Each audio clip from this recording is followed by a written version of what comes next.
मार्गदर्शनाखाली व आमचे प्रदेश अध्यक्ष शशिकांतजी शिंदे साहेब असतील, सुप्रियाताई सुळे असतील, जयंत पाटील साहेब असतील, आव्हाड साहेब असतील, व तसंच या शहराचे अध्यक्ष आमले भाऊ आहेत, या सर्व आणि तिथे असणारे पदाधिकारी, सामान्य नागरिक यांच्या माध्यमातून एक खूप मोठं आंदोलन आम्ही लोकांच्या वतीने नवी मुंबईमध्ये करणार आहोत।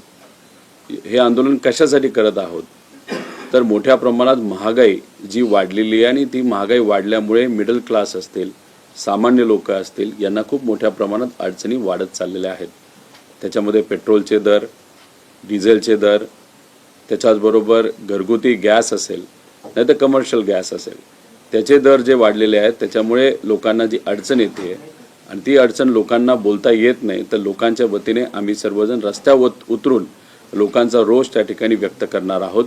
त्याच्याचबरोबर इतरही काही शहरातले जे मुद्दे आहेत ते आपापले नेते त्या भागातले जे तिथं आल्यानंतर व्यक्त होतील। त्यामुळे शहरी भागातल्या लोकांना, सामान्य लोकांना आणि जसं शहरी भागातल्या लोकांना ही अडचण आहे तसंच तमाम महाराष्ट्रातल्या सामान्य नागरिकांना ही अडचण आहे।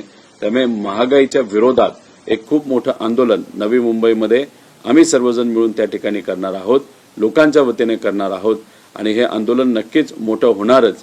त्याच्याचबरोबर आमचं म्हणणं आहे की झोपलेल्या सरकारला जाग करायचं असेल, नाही तर झोपलेलं सोंग घेणाऱ्या सरकारला जाग करायचं असेल तर कुठं ना कुठंतरी काहीतरी मोठं करावं लागतं। त्यामुळे आम्ही विचार केलाय की आम्ही जो मेन हायवे आहे नवी मुंबईचा तो लोकांच्या वतीने त्या ठिकाणी अडवणार आहोत। दादा, कुठेतरी रस्ता रोको तुम्ही करणार आहात, मात्र पोलिसांकडून परवानगी मिळाली नाही असं त्यांचं म्हणणं आहे। आज जर आपण बघितलं तर पत्रकारांना सुद्धा जर ओपनली व्यक्त व्हायचं असेल तरी त्यांना परवानगी दिली जात नाही। त्यामुळे या देशामध्ये, या राज्यामध्ये अघोषित आणीबाणी आहे, पण तरी सुद्धा पोलिसांनी काही सांगितलं असेल, किती आम्हाला घाबरवण्याचा प्रयत्न केला असेल तरी सरकारला जाग करण्यासाठी आपल्याला काही ना काहीतरी आक्रमक करावं लागतं आणि लोकांना आक्रमक होता येत नसेल कारण का त्यांना दैनंदिन जीवनामध्ये बऱ्याच काही अडचणी असतात, रस्त्यावर त्यांना तसं उतरता येत नाही, पण आज लोकांनी खूप चांगला पाठिंबा आम्हाला दिलाय आणि देतील असा आम्हाला विश्वास आहे।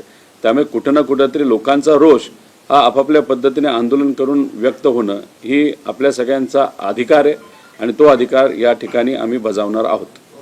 राज्यातील शेतकऱ्यांना 2 लाखाची सरकारने कर्जमाफी केलेली आहे, मंत्रिमंडळात त्याचा निर्णय देखील झालेला आहे। मात्र आदित्य ठाकरे असं देखील म्हणतात की आमच्या सरकारने देखील केली होती, मात्र आम्ही होर्डिंगबाजी कधी केली नाही।